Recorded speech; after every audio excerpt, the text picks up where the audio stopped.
Career in criminal justice? The Kentucky State Penitentiary is seeking motivated individuals who are up for the challenge, hiring correctional officers in Eddyville at the state's only maximum security correctional institution. Applicants must be a high school graduate or have GED, 20 years of age, drug screening testing and background checks required. Apply online, Facebook, or at careers.ky.gov or call 270-388-2211 extension 253. Kentucky State Penitentiary, an equal opportunity employer, male, female, disabled.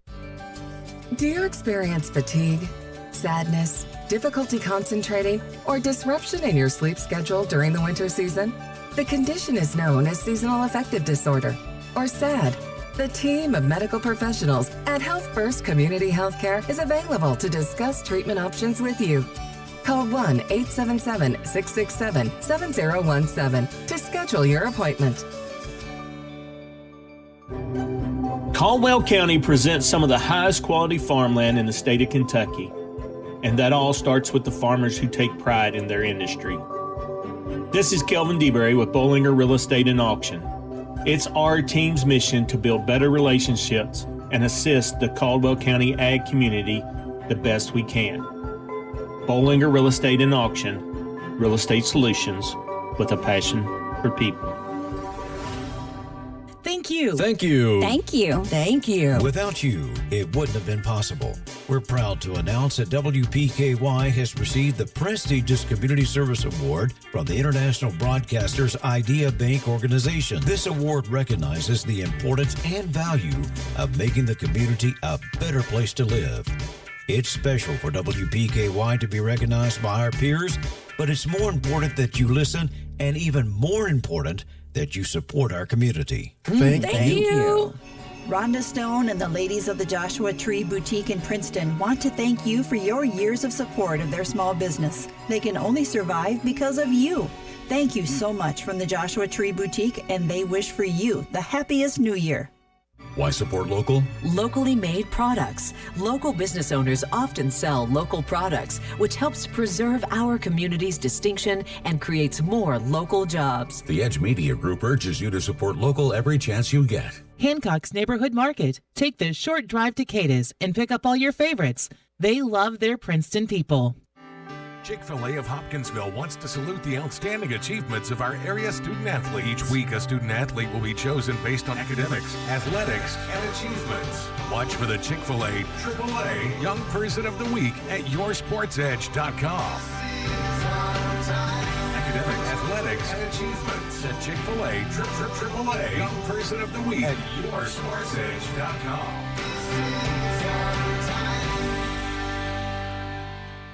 Your Weather Edge Weather Center forecast, a 30% chance of showers late this afternoon. Cloudy skies, high of 58. South winds could be as high as 15 to 30 miles an hour. Then tonight, an 80% chance of showers, maybe even a thunderstorm after midnight, low around 51. Friday, showers are almost expected, high of 56. South winds will be as high as 20 miles an hour. And then Friday night, another high chance for showers, thunderstorms possible after midnight, low around 46. But back to this afternoon, slight chance of showers, cloudy skies, and 58. This is Kevin Meacham from H&R Agri-Pack. Now's the time to get a great deal on select Kubota compact tractors, rated number 1 in durability and owner experience. They're designed for easy operation and feature performance-matched attachments. Right now, put 0 down and get 0% APR for up to 48 months, plus save up to $1,100. Now through December 31st, see us or go to KubotaUSA.com for full disclaimer. See H&R Agri-Power, your Kubota dealer, for a free test drive. Eagle Way, Hopkinsville.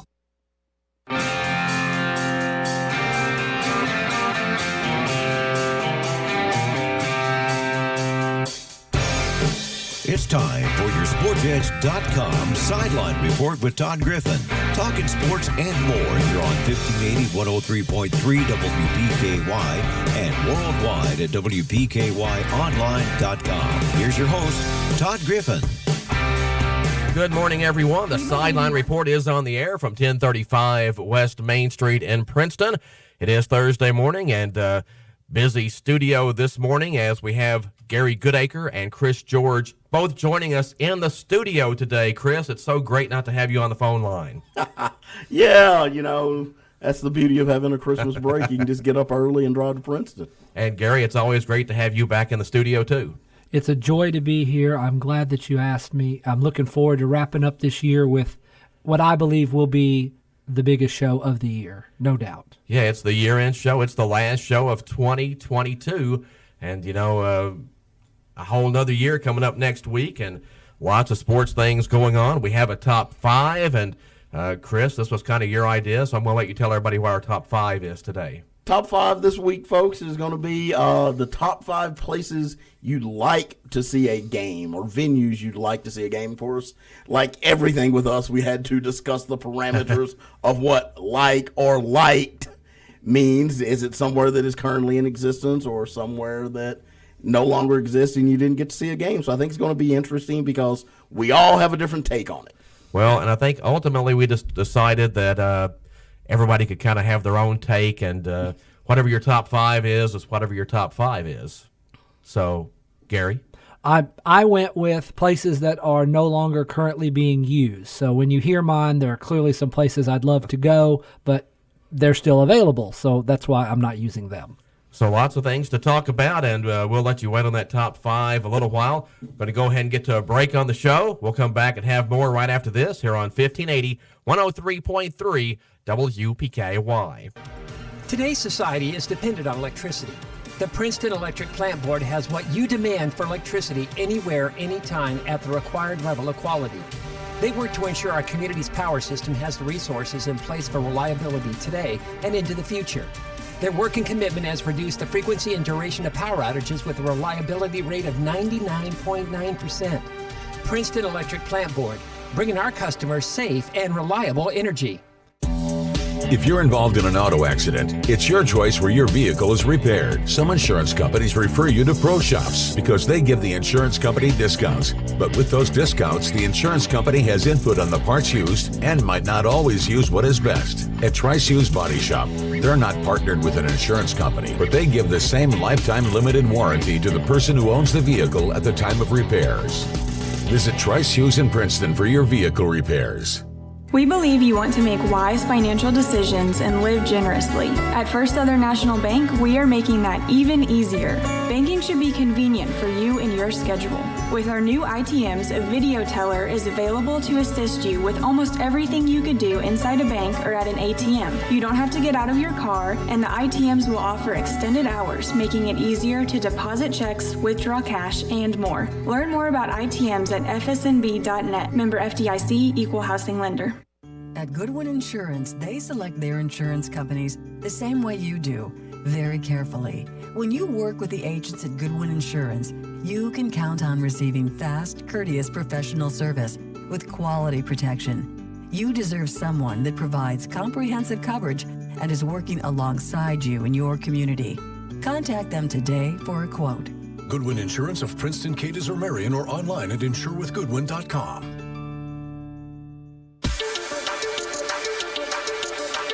Good morning once again. This is the Sideline Report on 1580, 103.3 WPKY. Thanks for tuning in this morning. We've got Gary Goodacre and Chris George in the studio. The band is back together, and for once, it seems like in a long time, it's been that we've all been in the same place. So some good discussion coming up. We want to start with high school football realignment. We'll get some football talk in here, and of course, we don't know exactly what the realignment is going to look like just yet because the KHSAA is still debating on whom to allow to play up and not play up and those kind of things. But if you just look at the numbers, the new Class 2A First District would likely be Caldwell County, Mayfield, Murray, Fort Campbell, and Crittenden County. Ballard Memorial will go from 2A to 1A, so we say goodbye to the Bombers. But, Chris, if you look at that, a couple of those teams, at least, have been rumored.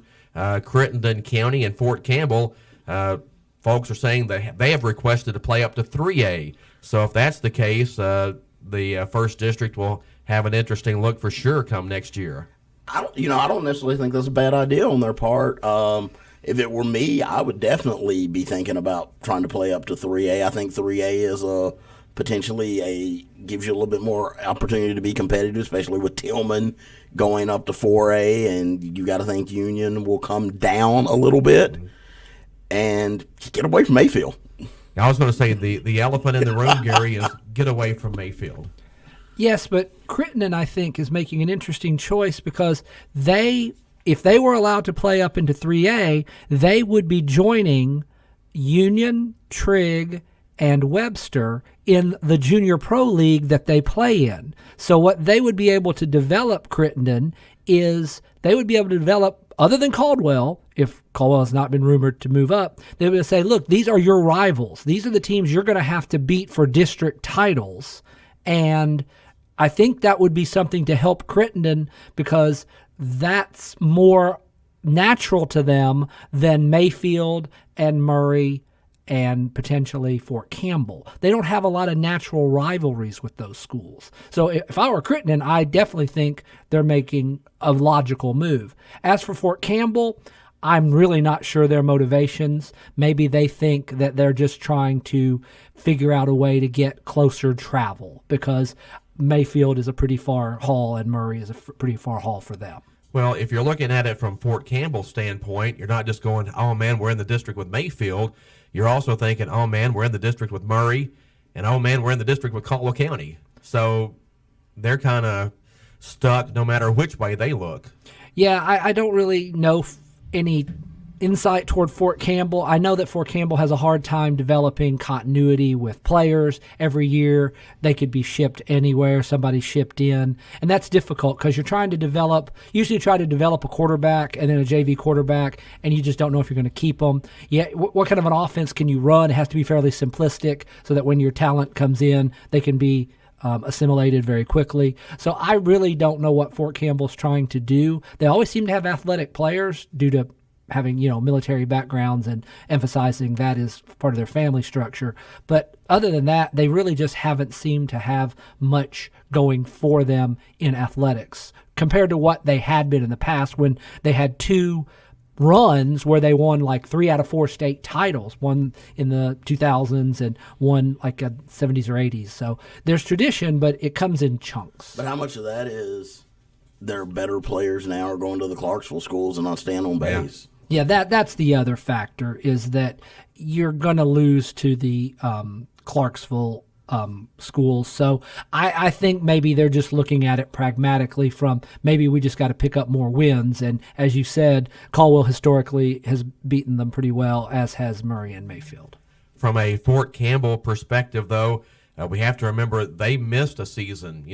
When everyone else got to play part of a season with COVID, the DODEA did not allow Fort Campbell to play at all. So they actually missed a season, which really hurt their program. I would actually be in favor of the KHSAA making a special exemption for Fort Campbell and letting them play in Class 1A. For one thing, they haven't been typically competitive over the last few years in 2A. Plus, it actually helps the 1A alignment because if you look at 1A right now in the first district, there's only really 3 teams that make sense. You're looking at Ballard, Fulton County, and Russellville. And I think the next team over would be Caverna, which is way over more toward the central portion of the state. However, if you drop Fort Campbell into that 1A district, well, to me, that makes sense. Makes a lot of sense. Now Crittenden wanted to play up, but how close were they to being allowed to go down if enough teams wanted to go up? I don't know where they were on the line. So I don't know if that's an option for them if multiple teams wish to go out of 1A, if they could fall into 1A. Yeah. But I'm sure that they already figured that out or they wouldn't have applied as they did. Well, and again... Are both the Fultons playing? No, Fulton City is no longer playing football. Okay. So, but if you look at Fulton County, and this is kind of, I think, why Fulton City dropped football, they were finishing 3rd or 4th in their district every year. And because Class A is so spread out, well, if you're the number 3 seed or the number 4 seed in that first district, a lot of times you're going to Louisville for a first-round playoff game. Those are not very practical trips, both from a logistical standpoint or a financial standpoint. And I believe in the COVID year, there were schools that were just saying purely on money, I got it out, I'm not going.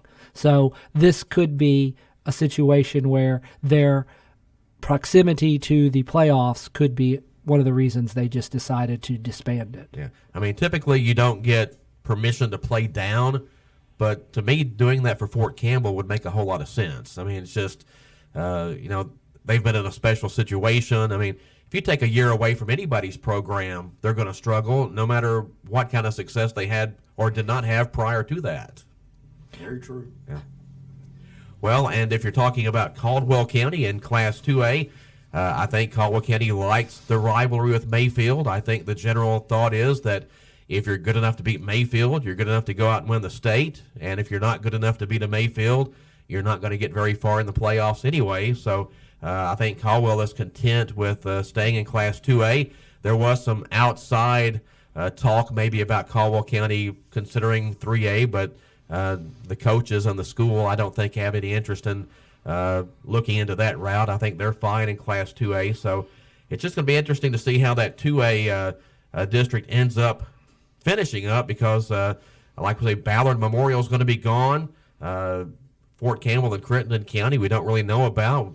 I think we're pretty sure with Mayfield and Murray. And, Chris, we've had some really good games with those teams over the years. It's just that Mayfield game seems to be a block for a lot of people. Well, Mayfield is just the standard bearer in Western Kentucky. It is what it is. They year in and year out they compete. Year in year out they're competing at the highest level. Probably one of the top 15 teams, no matter the class, in the state. And what you said, Todd, is if you're good enough to compete and beat them, that means you're quality. But at the same time, it's a double-edged sword. You get a couple of breaks if you're in another class, and maybe you don't have to deal with them. And Murray's just a thorn in our side, but we're a thorn in their side. It's a good rivalry of Murray. Well, and in 2A, Gary, typically, if you finish first or second, you're getting a team from the second district that you typically can handle a little bit. Where if you go up a class, you might finish first or second in your district, but the other district has some really strong teams, and so you can get an easier district maybe by moving up, but you don't necessarily get an easier playoff path. There is one factor other than Mayfield to consider in 2A, and that's Owensboro Catholic. Owensboro Catholic did drop a little bit for the past couple of years. However, we were not able to capitalize on that.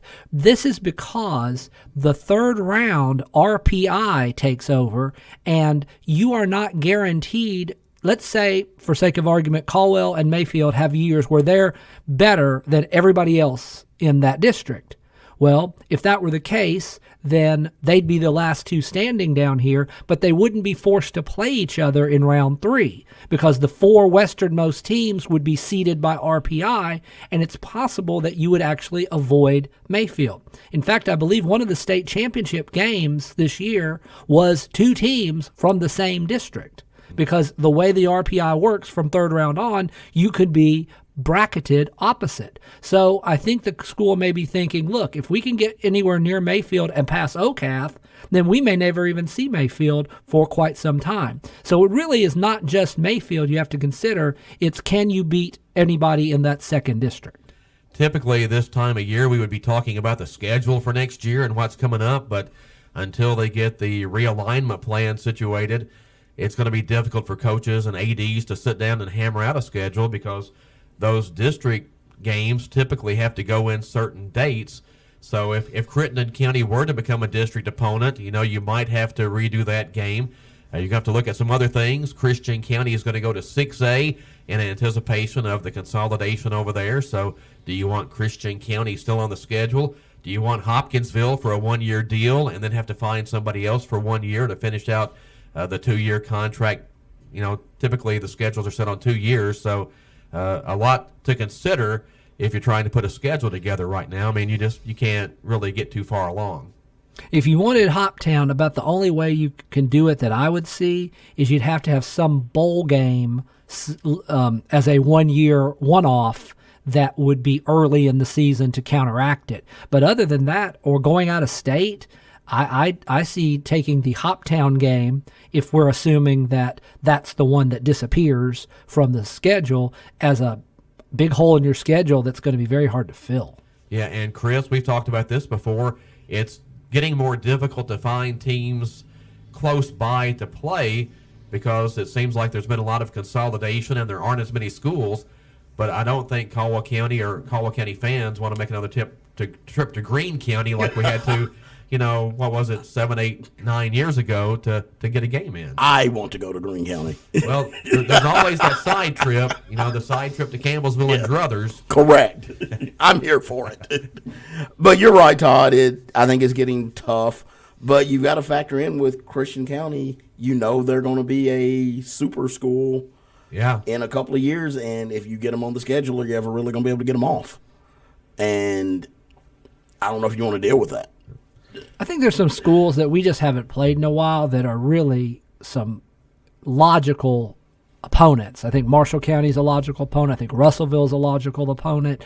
I think Webster is not if we stay in 2, I don't think Webster's off the table. I think there's some teams we can get. We just have to look at what we have and what makes sense for us. And we've been looking outward a lot, but I think maybe if we look inward, there's some opportunities, but they have to want to play us too. And one of the things that's hurt us is our success. We've had schools that are, 6A and won't play us. Well, you can't make them play you, so you're going to have to figure out what works both ways. I think Russellville would be a great game. It's not a hard drive, just a quick drive up 6880, a little over an hour. Historic stadium, good quality program that competes year in and year out. I think that'd be a great game. Marshall County is another one. Easy drive would be a good gate for them. I think they would return a good gate to us on the home when it's their time to come to Tiger Stadium. 2 quality opponents that I think would be great on our schedule that I would look forward to, not to mention the Russellville game would be my shortest trip of the year. So. Selfishly. Well, and Hopkins County Central would also fit in pretty good with the Tiger schedule because, Hopkins County Central is a district opponent, Gary, in just about every other sport we play. Yeah, I think that's a team that we should look into as well. But like I said, it's a matter of who wants to play us. That's really what it amounts to. And the scheduling, one thing we're going to have to consider is if you end up in a 5-team district, then one of your weeks is off during the district play, and you're going to have very limited partners. You either take your bye that week, as we've been doing. We take a bye the very last week of district play, or you're going to have to figure out a partner, and you'll have limited partners because you'll have to find somebody who's not playing a district game. So what we know as far as the district goes right now, Mayfield and Murray are still going to be there. We think maybe Fort Campbell and Crittenden County, but anybody can request to play up. Chris, that doesn't necessarily mean the KHSAA is going to approve the request to play up. Right, and I think you really got to. I hope they make them make a valuable argument and a viable argument as to why you want to play up. Because even though I sit here and say play up to get away from Mayfield. Yeah. That's not a viable argument. I'm just trying to get away from Mayfield. I think Crittenden has a very good argument because of the Junior Pro League. I think they could use that argument very well, that these are their natural rivalries from 3rd grade and their proximity. They're very close to Union. They're very close to Hopkins Central and Webster comparatively to Fort Campbell and Murray. So I think they've got a good argument, honestly. I'm just happy for Ballard. Ballard getting to go down. We've watched that program struggle when they've been in the district with us and take a lot of tail kickings that I think they can actually compete in 1A. And, they every time we went over there, even though they struggle, they still seem to bring out fans and seem to have a lot of pride. So I'm happy for Ballard. Well, we talked about that Fort Campbell loses a lot of their athletes to Clarksville. Ballard loses a lot of their athletes to McCracken. So they're definitely in the same boat, not exactly the same circumstances, but Ballard gets picked over, and they don't always get to have everybody that they grew up with. Another month from now, maybe we can come back together and once we know what the alignment's going to look like, we can have this discussion all over again, and I'm sure there'll be some surprises in there. There always is, and several schools bouncing around. Marshall County goes from 6A to 5A, I believe, and like I said, Christian County is going to go up to 6A, so some interesting discussion to be had there. We'll just have to wait till that realignment proposal comes out and take a look at it again. It's good to know that Caldwell has an informal scheduling committee already formed here to help out. So we're here to serve. We've never been short on opinions about anything. We need to get to a break on the show. Chris George and Gary Goodacre in the studio with us this morning. Back with more on the Sideline Report after this here on 1580 103.3 WPKY. Brantley Furniture, family owned and located in the heart of downtown Princeton. Jeannie and Megan invite you to come in and check out their selection of furniture, bedding, and gifts. Financing is available. Your Weather Edge Weather Center forecast. We have a 30% chance of showers late this afternoon. Cloudy skies, high of 58. South winds could be as high as 15 to 30 miles an hour. Then tonight, that chance of showers continues and escalates. Possibly a thunderstorm after midnight, low around 51. That chance of precipitation is 80%. And then Friday, showers are certainly expected. South winds will be as high as 20 miles an hour. That chance of precipitation is 90%, high of 56. But back to this afternoon, slight chance of showers, cloudy skies, high of 58. Life is filled with moments. Moments we share with those we love, worry about, and strive to protect the most. At Woodman Life, we provide life insurance and retirement products to help protect you and your family so that you can enjoy all the moments to come. This is Josh Ray, your local Woodman Life agent. Come see us at 1009 West Main Street or give us a call at 365-6111. Certain eligibility and age restrictions apply. Woodman of the World Life Insurance Society, Omaha, Nebraska. Fredonia Valley Bank is proud of our area senior athletes and is celebrating their accomplishments. They're sharing special senior stories featuring the class of 23 in a senior spotlight. Follow yoursportsedge.com or download the app and listen for updates on 103.3 WPKY. As Fredonia Valley Bank gives our senior athletes a special moment to shine. We are back on the Sideline Report at 1580 103.3 WPKY. Caldwell County Wrestling in action today at the Woodford County Invitational in Versailles. The Tigers going 3-2 in dual action yesterday. It is an individual format today in the two-day event at Woodford County, so good luck to the Tiger wrestlers there. Also, Lady Tiger basketball in action today. 2 games in the Murray Lady Tiger Christmas Classic at Murray High School today. First game at 12:30 against Paducah Tillman. And then a little bit later on, Caldwell County will play Murray High School. And, guys, an interesting situation in the Murray tournament. It was supposed to be an 8-team field. A team dropped out, so Murray decided they'll just play in both the championship and the consolation bracket. So, typically this week, you'd see Murray go one way or the other, but now they're playing in both, so, Gary, they could actually finish 1st and 5th in their own tournament.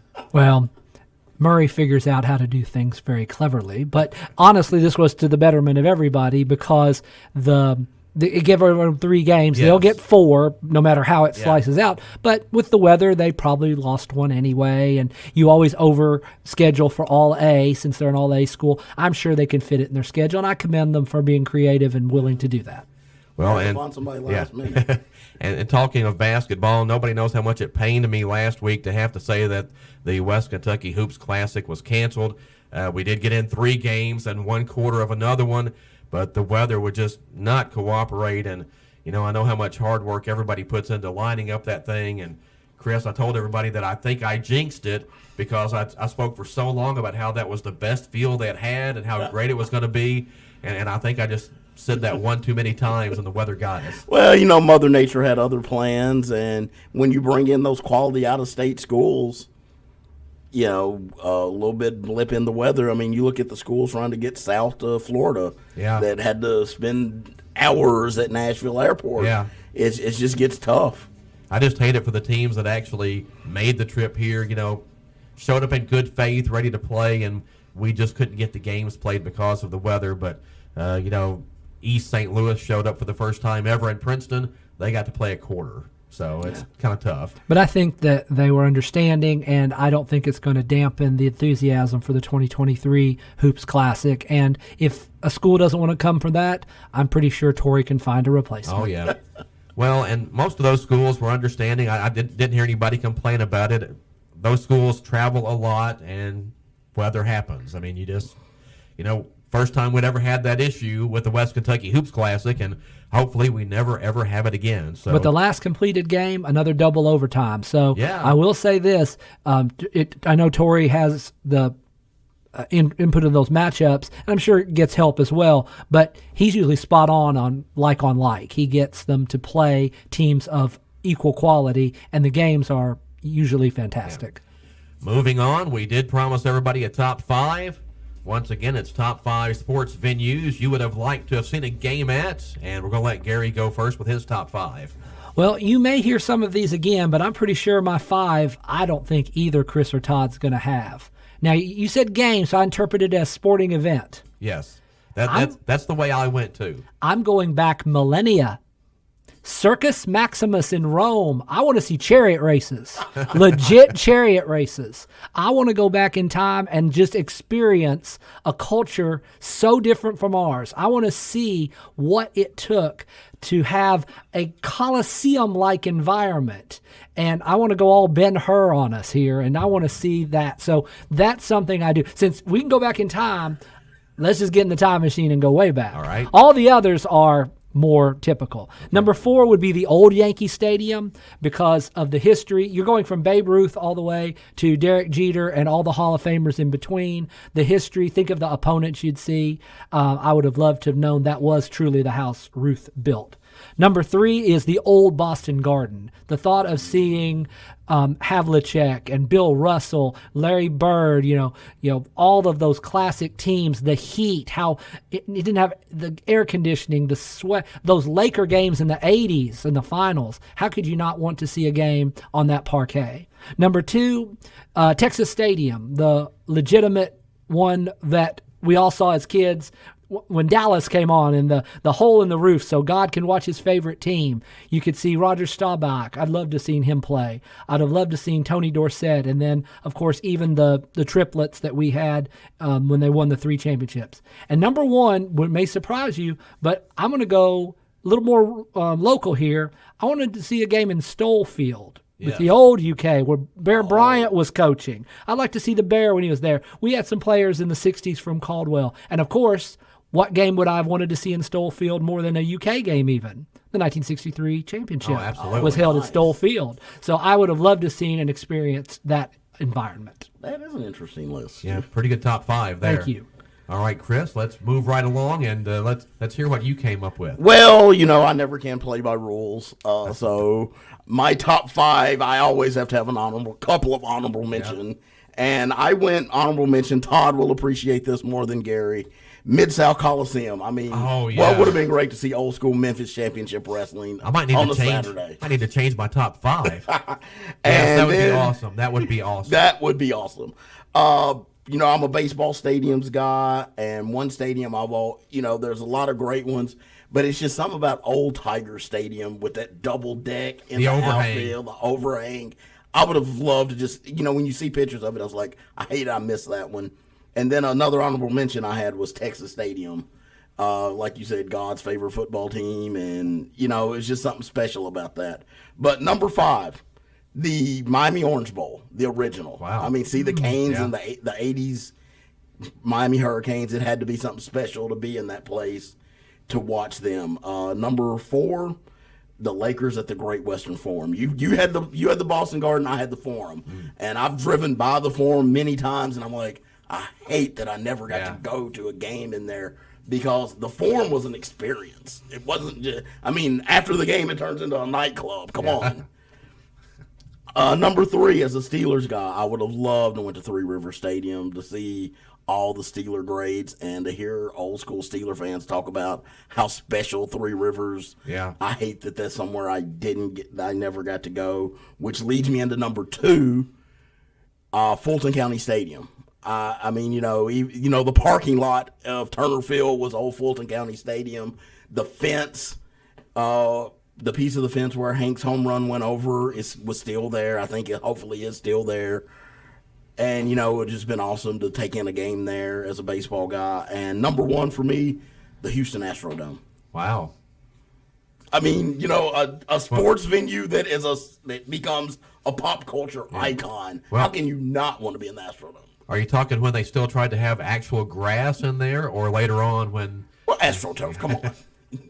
Because that they actually tried to grow grass in there, know. and then you couldn't see fly balls because of the windows up top, so they had to paint the windows, and then the grass died. So that was where AstroTurf came from. It's sad to see the state the Astrodome is. It still stands, and it's just turned to junk. And you just hate the city of Houston can't get their act together and do something with it. They say it was cost prohibitive, so they're just going to just leave it. Let it. That's sad.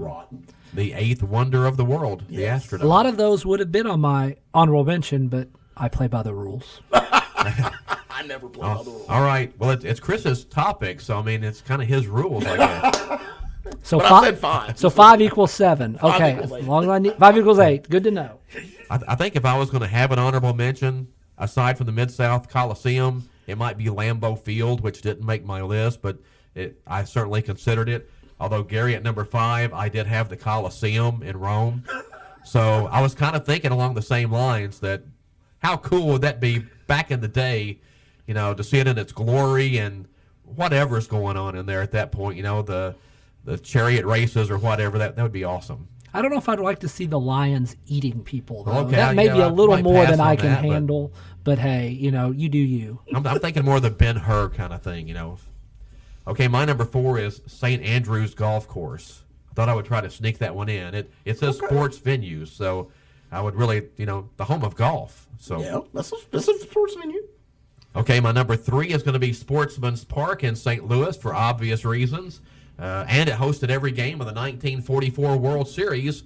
I believe the Browns actually owned Sportsman's Park and that the Cardinals were tenants there. So, you looking back, you might think it was the other way around, but I believe the Browns actually built Sportsman's Park.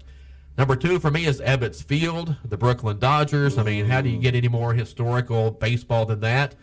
Well, except for my number 1, and anybody that listens to this show probably has already jumped ahead, but it's the Polo Grounds in New York. That if I could go to one place and see one ball game, it's the Polo Grounds, just because of the uniqueness, and you're just down the road from Yankee Stadium. I mean, what kind of history do you have at the Polo Grounds? I think the Yankees played there for a little while. The Giants played there. The Mets played there. I think it actually burned down a couple of times. I think there was actually a Polo Grounds 2 and a Polo Grounds 3. But for some reason, they kept building it back in goofy shapes. So, it's, you had the short porches down both sides. The bullpens were actually in play in the outfield. I saw a picture on Twitter. Somebody had showed an aerial of the Polo Grounds, and I was thinking, how do you play the corner outfield? Yeah. I mean, what do you do? And what kind of center fielder do you have that can run all that down, have that kind of an arm? Willie Mays. Okay, yeah, how many Willie Mayses have there been? So let's go with that. That's where the catch was made. That was Willie Mays' catch in the outfield at the Polo Grounds. So, do you play shallow or do you play deep in center? Well, it has to stink if you're a pitcher and you think you made a great pitch and a guy hits it out 250 feet down the line. I mean, I realized that there was a wall there and it was high, but it's still a fairly cheap home run, especially for a major league hitter. So, but I don't know. For some reason, that never seemed to be an issue back in the day. We complain about all the nooks and crannies today, but back in the day, they just played that way. Forbes Field had light fixtures in the outfield that were in play. I mean, every stadium just had its kind of quirks, and everybody was just happy with it because I guess everybody was just happy to be playing a game at that point in time, and the little things didn't bother them. But I think that's what's important about those old stadiums. They all had character. Yes. And I think some of the newer stadiums, especially when they went through those 80s, 90s built stadiums, the cookie cutters, they didn't have any character. And that's why things like Camden Yards, my favorite ballpark, they went back to giving the ballparks character. Yeah. AT&T, PNC, they have character. Of course, they had to just wedge them wherever they could get them. Yes. And sometimes the lay of the architecture or the lay of the city and the roads just made them have to be of certain dimensions. Well, and you went through that whole multi-use. Can we play football and baseball in the same stadium? And in the 80s, 70s, 80s, early 90s. Yeah. And I'm glad we're back to giving the various parks a little bit of character. Yeah, there's no MLB park now that is currently a tenant of an NFL team. Is that correct? Because now that Oakland left, and they left to Las Vegas. So, but we all grew up watching football games played on the Cincinnati fields. Yeah, for the Cincinnati, first 4 or 5 weeks Houston. until baseball season got over. Right. And trust me, the Oakland Coliseum, a junkyard or a dump would be ashamed to say it was the Oakland Coliseum was compared to it. Dumps get offended. Yes, I would be offended if I was a dump. But I would still say the Raiders should never have left Oakland. Not the first time, not the second time. The Raiders should be the Oakland Raiders. And I'm tired of teams moving. You know, the Indianapolis Colts still seems wrong to me. And how long ago was that? 40 years? 40 years, 83, I think. So it still seems wrong. I always think Baltimore Colts when I hear that, but it is definitely a new world, and money talks, and moving is just now part of the opportunity to monetize your brand. So those were our top 5. Hope everybody enjoyed that. We need to get to another timeout here on the Sideline Report. Chris George, Gary Goodacre in the studio with us this morning. We're back with more after this here on 1580, 103.3 WPKY. Melissa Wynn, Realtor at Keller Williams Experience Realty, would love to help you with your purchase of a home or help you with listing your property. Call Melissa Wynn at 270-601-1793. Your Weather Edge Weather Center forecast, a 30% chance of showers late this afternoon, cloudy skies, high of 58. South winds could be as high as 15 to 30 miles an hour. Then tonight, an 80% chance of showers, maybe even a thunderstorm after midnight, low around 51. Friday, showers are almost expected, high of 56. South winds will be as high as 20 miles an hour. And then Friday night, another high chance for showers, thunderstorms possible after midnight, low around 46. Back to you this afternoon, slight chance of showers, cloudy skies, and 58. Need cash fast? Contact ABC Finance now.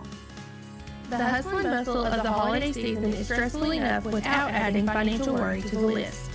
At ABC Finance, we want you to enjoy this time of year and offer a deferred payment program on the holiday season. Hi, this is Savannah Seymour at the Princeton ABC Finance location.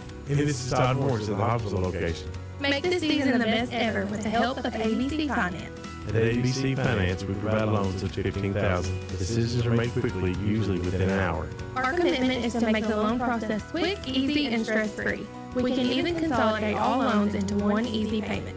No appointment is needed. Walk-ins are welcome. You can even give us a call and we will take your application over the phone. Or apply online at abcfinanceonline.com. For more information and for great money and credit tips, like ABC Finance on Facebook. Happy holidays! All loans subject to normal credit approval.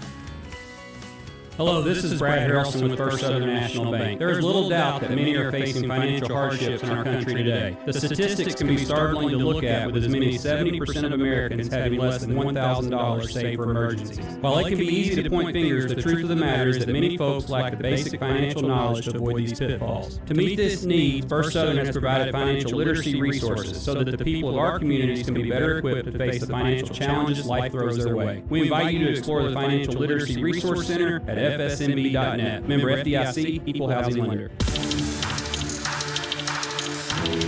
This is the Sideline Report on 1580, 103.3 WPKY. Thanks a lot for tuning in this morning. Gary Goodacre and Chris George in the studio with us on our final show of 2022. And don't want the guys to get away before I do mention the sad moment last week when we lost Franco Harris. Chris is wearing a Steelers shirt today. Nothing was more touching if you're a Steeler fan than to sit there and watch them retire number 32, knowing that number 32 wasn't there to enjoy all that. Right. The anniversary, the Immaculate Reception, they had big plans. Franco didn't make it, unfortunately. But yeah, it was Franco. That's Steeler football right there. Running the football, tough, hard nosed. One of the greatest plays in NFL history. Some people think it was an incomplete pass or a penalty, but well, it shows you how long ago it was that we don't have definitive proof in video if he caught it, who touched it. Frenchie Fuqua is the only person that knows whether or not he touched that football, which back then would have made it an incomplete pass because only the first receiver touching the ball could make the catch. So, and Franco never really said for sure if he thought the ball touched the ground or not. So. And there's only a couple of video angles out there. You can't tell on either one. To me, that's what makes it such a an intriguing play and such a memorable play. I think if we had that video proof, and today we would have 100,000 angles because everybody in the stands would have their phone out recording it. But the fact that we don't know just adds to the legacy of it. Well, and those officials made a business decision that day. They were not getting out of there if they called that an incomplete pass. There were people on the field. Right. They'd already come out of the stands. Yeah. They made a business decision, and I'm not mad at them. Well, John Madden always said that one of the officials called up top to get help with the call and came back and said touchdown. So he never knew what was said between that guy and the referee claims he didn't do it. So for Oakland fans, it's probably a painful memory. But to me, that's one of my favorite plays ever. I mean, Gary is right there with the Stanford band being on the field. So which film has been dissected more in history? That film of the Immaculate Reception or the Zapruder film for the JFK assassination? They have both been gone through frame by frame. Yes. So, I mean, you could really decide which one of those 10-year period was analyzed more. This is how much in lore the Immaculate Reception is. But at least Franco knew it was coming. Yeah. At least he got to do a lot of the interviews. At least he knew his number was going to be retired and the ceremony was going to happen. So at least he got that. And both are very big conspiracy among the conspiracy theory crowd of what really happened. Who killed JFK? Did Franco catch it? Well, the world may never know. The Oakland Raiders are convinced that they won that ball game, and they're never going to give it up. So, before we get out of here today, though, I do want to bring up UK sports. We got a doubleheader on Saturday. UK basketball playing Louisville, and probably the least build-up to that game in the history of that game because both teams aren't very good. And the UK football team playing a bowl game. So, Chris, something else is going on besides a football game Saturday? Who knew? I knew that's what Chris would say. Gary?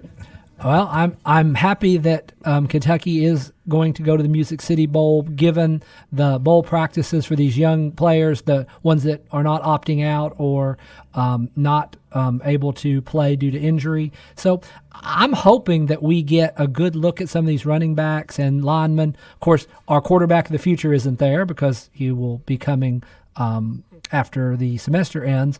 But in the end, it's an opportunity for some guys to get up the depth chart and for some coaches to show what they can do calling plays. I think it's just going to be a good experience for everybody for the Iowa matchup. It could be first one to 17. 17. I don't think there's going to be. I think I would take the under on 17.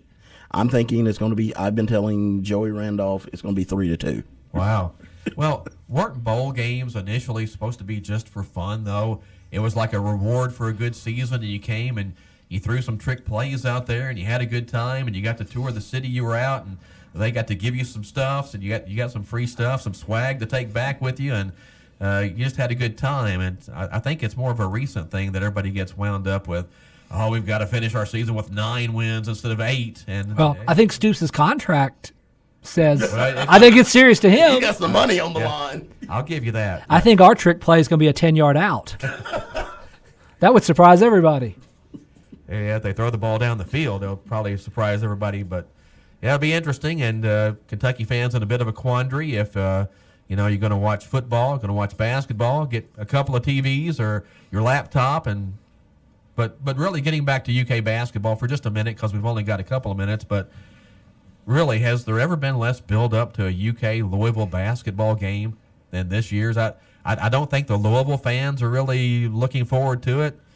Don't feel like the UK fans are really on board right now with anything. So I think it's going to be interesting Saturday. Like I said, first off, I'll say again, there's something going on besides a football game. But who knew? In all seriousness, I think it's Louisville's going to be able to come out and play free, because they've got nothing to lose and everything to gain. And I think even though Kentucky's played some big games and, notable opponents this year, they've got everything to lose. Yeah. Because if you come out and don't have a good showing Saturday, your season is headed in the toilet if it's not already in the toilet.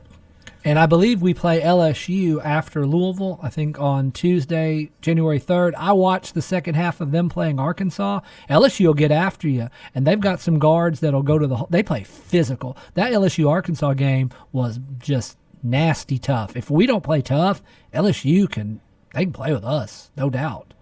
I just find it interesting. UK, we talk about conspiracy theories.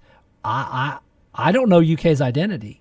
They don't have one. I cannot figure out what offense they're trying to run.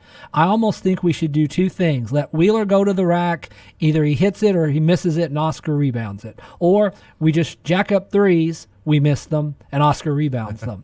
I think that's our offense. Todd and I, we went to see Providence, remember? And they just jacked up shots and tried to rebound. Yeah. I think that's the best offense UK can run right now. Well, the bad thing, if you're UK, though, besides just struggling in general, you have no signature win at this point in the season.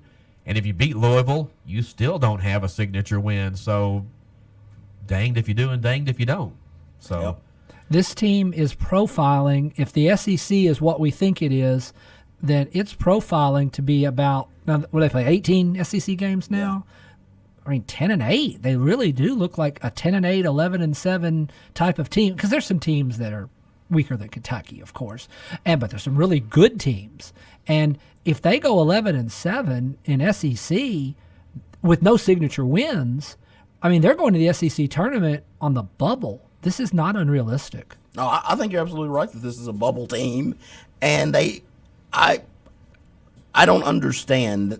They seem to have no concept of what they want to do offensively. I watched the first half last night, and I've seen middle school basketball teams that I felt were more organized in the half court.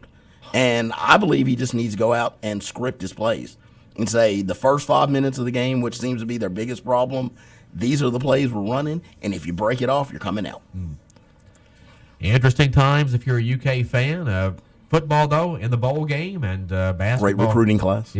Yeah, things are looking up for UK football. As a matter of fact, I saw a stat last night that said the last 71 games, UK football has a better record than UK basketball by one game.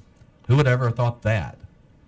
That is remarkable. And this is a UK team that has not won an NCAA tournament game since we had a pandemic. Oh, wow. Hasn't been to a Final Four since 2015. Right. So, but people throw that out. That tournament that got canceled, they would have been in it and would have probably won a game. Go on a run with that team. They were. That team was gelling. They were for a run. They really were. Yeah. All right. It looks like we're about out of time, guys. I appreciate you coming in, and like I said, once we get those high school realignments for football, we'll come in and talk about those and dissect all those things and see where everybody's going to play. Be interesting to see how things shake out in the end, but. Appreciate you guys coming in. Chris, Gary, appreciate it. And happy holidays. And thanks for helping me finish up 2022. Happy New Year to you. Always love to be here. I was just glad it was an off day and I could make the trip and be in the studio with you guys. That's Chris George and Gary Goodacre. Once again, thanks to them for coming in and spending the hour on the Sideline Report this morning. This is Todd Griffin of WPKY Radio and YourSportsEdge.com. Thanks a lot for being with us here on 1580, 103.3 WPKY. WPKY, Princeton. Fox News, I'm Paul Stevens. Russia launching a massive missile attack on Ukraine. In Kyiv,